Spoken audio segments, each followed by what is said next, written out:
Déclassification des dossiers Epstein, la chute de la cabale est enclenchée. Partage cette vidéo parce que les médias n'en parleront pas. On sait maintenant pourquoi les dossiers n'étaient pas sortis, en fait, c'est trop gore. C'est tellement insoutenable à regarder, c'est limite, voilà, c'est pire que ce que tu t'imagines de pire. Donc il se livrait à bien plus grave que du trafic S, ça passait par de la torture, du démembrement, de la sodomie en réunion, genre des enfants, et en gros, ben, il élevait et après, ils pouvaient le buter s'ils avaient envie. En fait, c'était open bar. Ils pouvaient faire tout ce qu'ils voulaient. Et c'était calculé. C'est parce qu'en fait, donc, ils payaient Epstein, enfin, le réseau Epstein, parce qu'ils sont 11, hein, 11 à la tête de ce réseau, hein, et il n'y a que Epstein et sa femme qui est tombé. On ne connaît pas encore les autres, hein, comme si, bien sûr, ils étaient couverts. Mais bref, il les faisait venir. Tu veux, vas-y, tu veux quoi? Vas-y, paye, je te donne. Il les filmait et après il les tenait en mode ils en faisaient ce qu'ils voulaient après. Et tu peux pas sortir du réseau. Regarde, Michael Jackson, il a essayé, il a voulu se barrer et ben ils l'ont traité de pédo et après ils l'ont buté. Qui fait ça? Qui est capable de faire de telles horreurs? Ben, clairement, des multimilliardaires qui ont déjà tout essayé, qui sont blasés et qui ont envie de faire des trucs de fou, des trucs que toi, tu pourrais même pas t'imaginer que quelqu'un ait envie de faire ça. La devine, c'est qui peut faire des trucs aussi horribles? Pardi que t'as compris, mais au fond c'est tous les mêmes, c'est juste qu'ils ont plusieurs noms pour nous embrouiller. Mais l'État profond, les Sion, les FM, tout c'est la même merde. Comment je le sais? C'est parce que Jeffrey et sa femme sont des juifs fiers de l'être. Et tu sais très bien qu'il faut faire attention aux Sion, parce que souvent le temps est maussade. Donc faites attention. Et dis-moi ce que t'as pensé en commentaire. En tout cas, je vais fouiller, je vais investiguer et je vais revenir avec des dingueries. Alors n'oublie pas de t'abonner. Après, c'est vrai, c'est quand même une vraie dinguerie ce qu'ils ont fait, parce que le truc, c'est que je me dis comment un humain peut faire ça volontairement, à moins qu'il soit complètement fou. C'est pas normal. Et après, c'est vrai que, comme on l'a dit, il y a que Einstein qui est entre guillemets tombé et ses problèmes qui ont été publiés liés à lui. Mais il y en a encore plein d'autres qui n'ont pas été dévoilés. Et il y en a, et le réseau, il est sûrement encore en fonctionnement, parce que vu qu'il y en a qu'un qui est tombé sur les 11, ça veut dire qu'ils l'ont juste remplacé, et puis voilà, ils ont mis quelqu'un d'autre et ça continue en fait. Mais il faut que ça s'arrête, ça. Écoutez bien ce qui se passe au Vietnam, les gens, parce que ça va nous impacter à nous aussi, à toute l'Europe. Les Vietnamiens ont eu le choix de donner ou non leurs données biométriques pour leur portefeuille aussi numérique à eux. C'était un choix, donc ils ont refusé de donner leurs données biométriques. 86 millions de comptes bloqués. Tout ça parce qu'ils ont refusé. Imaginez-vous que ça se passe en Europe, que l'Union européenne fasse la même chose, puisqu'ils nous disent aussi que ce sera un choix, non pas une obligation. Mais c'est ce qu'ils avaient dit aussi aux Vietnamiens, voilà. Et les Vietnamiens, c'était tout réfléchi, c'était non. Regardez, vous pensez qu'ils vont pas faire la même chose? Et regardez, toute la législation du travail se retrouve maintenant dans les mains de l'Union européenne. Tout le droit du travail européen. Imaginez-vous quand même qu'en mettant des coups de pression aux entreprises, toutes les entreprises vont se mettre au droit européen. Pourtant, ce n'est pas une obligation, c'est un choix aussi qu'on leur propose. Mais ils vont se mettre, puisque sinon, on leur mettra des bâtons dans les roues. Et imaginez-vous, quand l'Union européenne aura le droit du travail en main, ce que nous allons casquer, et pour notre portefeuille numérique, et pour le droit du travail. Et je vous assure, les gens, nous ne sommes pas prêts. Préparer le terrain pour plus tard, en vrai, ça, c'est pas tout de suite qu'ils vont le faire parce qu'ils savent très bien que ça partirait trop en cacahuète. Mais en vrai, par contre, dans quelques années, ils ont prévu de sortir toutes leurs lois et toutes leurs conneries pour nous contrôler totalement. Il y a un glitch dans la matrice. Ne scroll surtout pas. Je sais pas si vous avez vu la vidéo de cet Américain qui a acheté un vieil appareil photo. Eh bien, il a superposé son ancien appareil photo à son nouveau. Et ce qu'il a vu est complètement dingue. Petit disclaimer, nous n'affirmons rien dans cette vidéo, nous faisons que théoriser. Parce que dans la vidéo, on peut voir cet homme filmer son salon, vous voyez l'image correcte en haut, et avec son vieil appareil photo qu'il y a en dessous, on voit que le décor n'est plus le même, comme si il avait filmé une autre dimension. Vous savez, les dimensions se superposent les unes contre les autres. En gros, elles sont toutes là, en même temps, sans être là. Et ce gars-là nous prouve bien, en passant devant sa caméra, en s'asseyant même sur son canapé, qu'il filme une autre dimension, ou peut-être sa maison, au temps d'avant. A-t-il créé un glitch dans la matrice? Telle est la question. Non, parce que dingue, non? Alors n'hésite pas à me dire ce que tu en penses là, dans les commentaires. Et si tu veux encore que Chanel te raconte, n'oublie pas de t'abonner. Alors fake, Orwell. En vrai, j'ai pas trop compris. En vrai, je me suis dit que c'était assez curieux, donc je voulais partager. Et je me suis dit qu'il y avait peut-être deux possibilités, celle qu'il avait déjà enregistré les vidéos et celle que c'était une vidéo horreur montage en fait. Pour moi, s'il n'y a pas un soulèvement international après les révélations concernant l'affaire Epstein, honnêtement, c'est que notre monde est clairement foutu.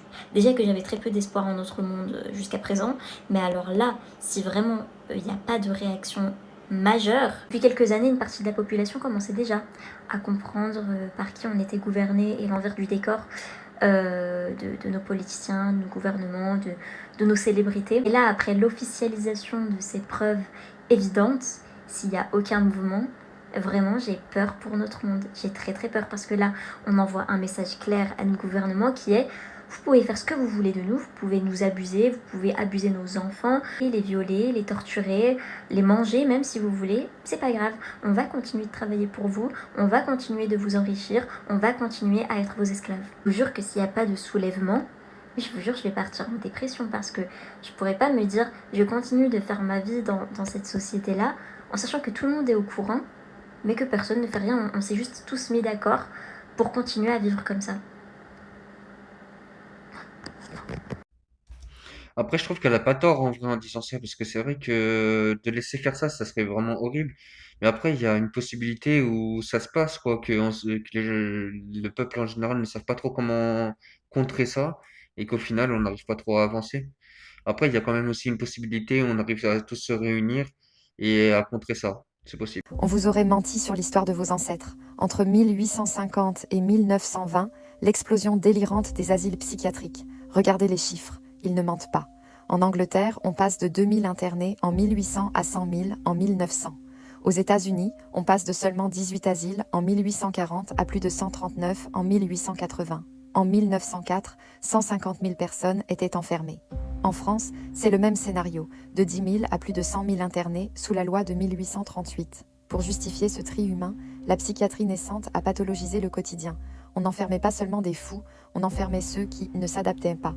On a gardé les motifs réels d'admission conservés dans les registres de l'époque, comme ceux de l'asile de West Virginia, lecture de romans, excitation politique ou enthousiasme religieux, études trop poussées, mauvaises habitudes ou insubordination. La vérité ? Selon cette théorie, c'était un nettoyage mémoriel.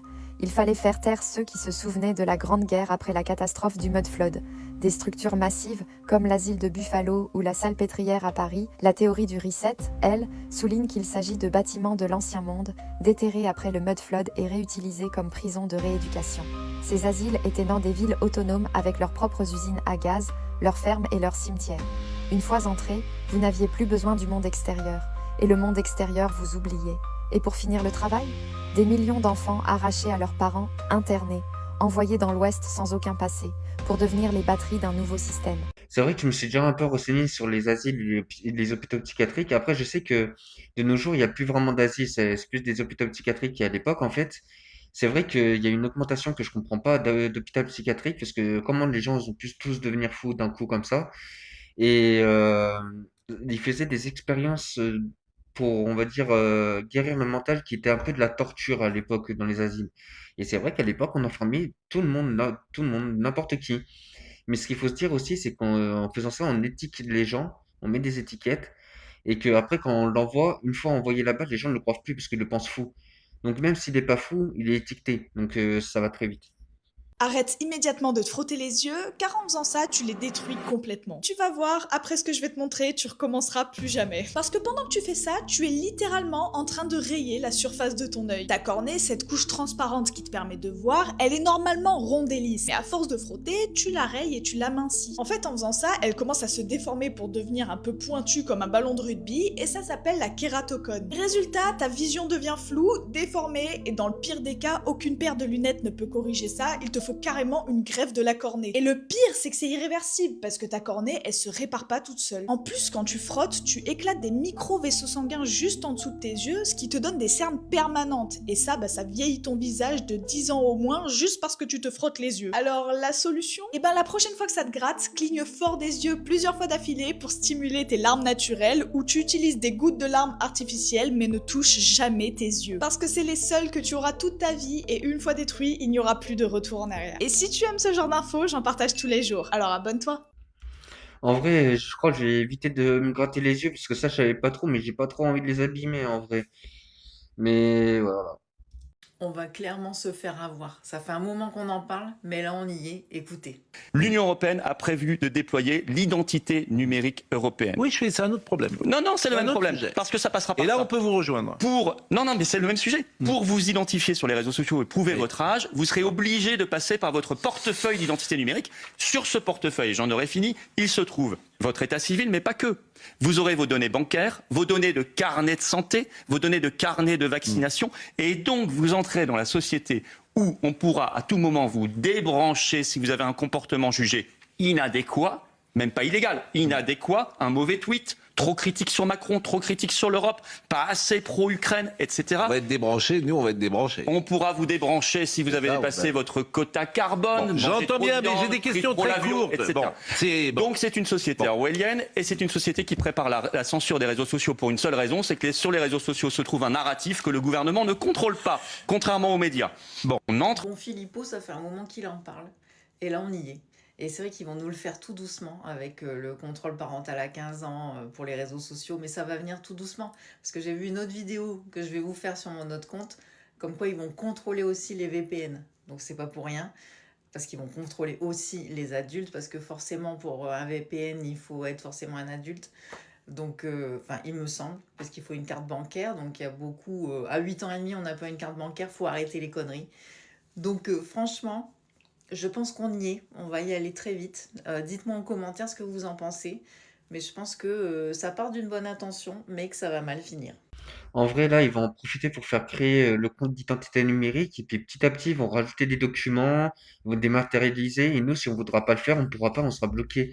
Ce sera un peu comme ils font déjà en ce moment avec Internet et comment on doit l'utiliser, par exemple, pour les papiers, tout ce qui est CAF, tout ça. Tu vois ces gens qui sont en mode je m'en fous de tout mais en réalité qui ont une colère intérieure intense. Bah cette réaction elle se construit en moyenne à l'âge de 12 ans. Et une fois qu'elle est installée, ton cerveau il la garde comme un mécanisme de survie. Une étude en neurosciences a montré un truc de dingue. Quand un enfant est blâmé constamment, son cerveau il reste en mode alerte H24. Genre littéralement. Son système nerveux il peut pas redescendre. Jamais. Résultat, essayer de bien faire devient physiquement douloureux. Parce qu'à chaque fois qu'il essaie, ça finit en critique, en honte, en t'es jamais assez bien. Alors le cerveau il fait un calcul simple. Si rien n'a d'importance, rien ne peut me faire mal. C'est ce qu'on appelle l'armure émotionnelle. Le fameux j'en ai rien à foutre mais c'est pas de l'indifférence. En fait, des études ont montré que ces personnes ressentent les émotions 3 fois plus intensément que les autres. Sauf qu'elles ont appris à les éteindre en 2 secondes, ultra rapide pour couper toutes les sensations qui peuvent être dangereuses. Sous cette carapace, il n'y a pas du vide, il y a une montagne de colère compressée. Toutes les fois où il a essayé de parler et qui s'est fait démolir. Cette colère, elle avait nulle part où aller, alors elle s'est transformée en tension permanente. Et le pire, cette rage, elle vient pas du fait de s'en foutre. Elle vient du fait d'avoir trop longtemps essayé de bien faire sans jamais te protéger. Et les psychologues appellent ça une réponse de survie dissociative. C'est pas un défaut de caractère, c'est juste ce qui arrive quand le blâme remplace l'éducation et la critique remplace la sécurité. Donc si tu reconnais ça chez toi ou quelqu'un d'autre, c'est pas que vous êtes cassé, c'est votre cerveau qui a essayé de vous sauver la vie. Dis-moi en commentaire si toi aussi tu portes cette armure émotionnelle. Parce que franchement, beaucoup de gens la portent sans même le savoir. En tout cas, si t'as aimé cette vidéo, abonne-toi. En vrai, je me demande, il y en a combien qui sont reconnus dedans et à combien ça est arrivé, tout ça.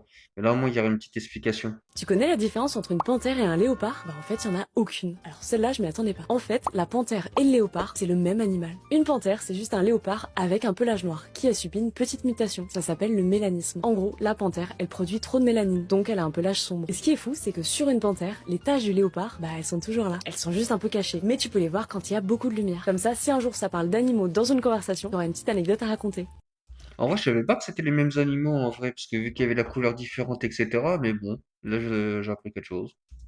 Je vous jure que cette vidéo, elle me bute. Donc là, on a un mec qui est parti tester la gastronomie. Vous savez, les repas où on a concrètement rien à manger. T'en as que pour ton argent, tu payes des 1000 et des 100 pour repartir avec la faim dans le ventre. Bref, le mec était hyper content, il a amené sa meuf. Maintenant vient le dessert, donc ça lui montre une glace qui a l'air succulente. Le cuisinier va jouer avec un morceau de glace qui est assez gros. Puis dit, ok, si j'ai ça, je vais bien manger. Que ne fut pas sa surprise quand il a vu que le cuisinier, au lieu de poser toute la glace, il lui a donné que un petit bout. En fait, je sais pas c'est quoi leur problème dans la gastronomie. Je sais pas pourquoi c'est autant des rats. Alors, est-ce que c'est parce que les produits coûtent cher? Ou est-ce que la main d'œuvre coûte cher? En fait, je sais pas, mais je vous jure que la vidéo, elle m'a buté. Regardez la réaction du mec. Au début, il est là, tout sourire, il est content, il se dit putain, on va bien manger. Il est en mode fraise, framboise, myrtille, c'est un bon gâteau. Et au final, quand il voit qu'il lui donne que ça, la tête, elle a changé tellement vite. Je vous jure, je fais le TikTok en rigolant parce que ça m'a vraiment buté. Je pense que ce mec, il a eu la réaction que n'importe qui aurait eu. Tous les pauvres auraient eu cette réaction en mode attends, il est où le reste là? Et en vrai, je le comprends tellement. En vrai, je comprends pas pourquoi dans ces restaurants, c'est autant des rats. Surtout qu'en plus, ils donnent quasiment rien à manger. Et des fois, quand on voit ce qu'ils font en cuisine, on n'aurait pas du tout envie d'y manger en plus de ça. Ils font payer cher. Alors là, ils ont fait fort. Mais alors là, ils ont fait fort. Une Israélienne se voit à la télévision morte. Donc, la chaîne de TV israélienne annonce la mort de certaines personnes en Iran, dont elle. Et là, elle se voit, elle est choquée. Elle dit, mais attendez, je suis vivante, quoi. Je suis vivante, qu'est-ce qu'il raconte? Voilà, soi-disant, elle a été en Iran. Imaginez la propagande. Imaginez tous les mensonges que vous avez pu entendre et gober. Mais c'est un truc de fou. Tout ça, toujours pour les mêmes raisons, quoi. Mentir, manipuler, pour ensuite attaquer. Et c'est ce qui se passe actuellement encore avec l'Iran. Non mais c'est une dinguerie, quoi. Vous vous rendez compte? Vous vous rendez compte de la manipulation? Partagez, les amis. Partagez. Ça, j'ai voulu partager parce que c'est quand même badant en vrai. Vous imaginez de ce qu'elle a dû ressentir, la dame, en se voyant à la télé où il disait qu'ils étaient morts. Elle a dû sentir pas bien en vrai. Enfin, ça a dû faire coller, c'est incroyable. Barack Obama, Ben Affleck, Bernie Sanders, Beyoncé, Bill Clinton, Bill Gates. Le département de la justice des États-Unis ne va pas poursuivre les individus cités dans les dossiers qui viennent de sortir. Tu m'étonnes. Qui est le président? Trump. Toutes ces personnes qui ont essayé de dénoncer, qu'on a fait taire. Je sais pas le dire. Virginia Giuffre. Vous vous rappelez d'elle? Qui avait accusé Epstein, Maxwell, le prince Andrew, qui avait révélé justement tout ce réseau protégé par des personnes haut placées. Ben, la preuve encore aujourd'hui, parce que carrément l'un des intéressés est président, il n'y aura pas de poursuite. Fin. D'ailleurs, ils se sont tous mis à des postes très haut placés, comme beaucoup de pays, pour justement ne pas s'attaquer entre eux. Enfin bref. Cette femme est partie dans l'au-delà en 2025 à 41 ans. Ils ont parlé d'un suicide. Ah bon, un suicide, on y croit? Je vous rappelle qu'Epstein était très ami avec Jack Lang. Il y a des photos. Il venait souvent à l'Elysée. Il y a George Clooney dans les emails. En gros, Epstein est en train de lui dire qu'il est à Copenhague et qu'il a des filles avec lui. Wow, what else? Il y a tellement de personnes qui doivent trembler en ce moment. Oh, Bruce Willis, Céline Dion, Charlize Theron, Britney Spears, Will Smith, Jean-Luc Brunel. On savait déjà, lui. Personne ne sera poursuivi, ils vont continuer leur vie comme si de rien n'était. Mélenchon est cité, mais simplement si Mélenchon passait au deuxième tour. Donc c'est-à-dire que tout ce qui est autour d'Epstein sont bien des personnes très très haut placées et à l'heure actuelle encore très très haut placées qui sont totalement en politique. Voilà, la chose elle est claire, elle est nette, elle est précise. Elon Musk, en gros tous les milliardaires là en fait. Écoutez, celle-ci qui le dit, c'est pas moi, juste écoutez.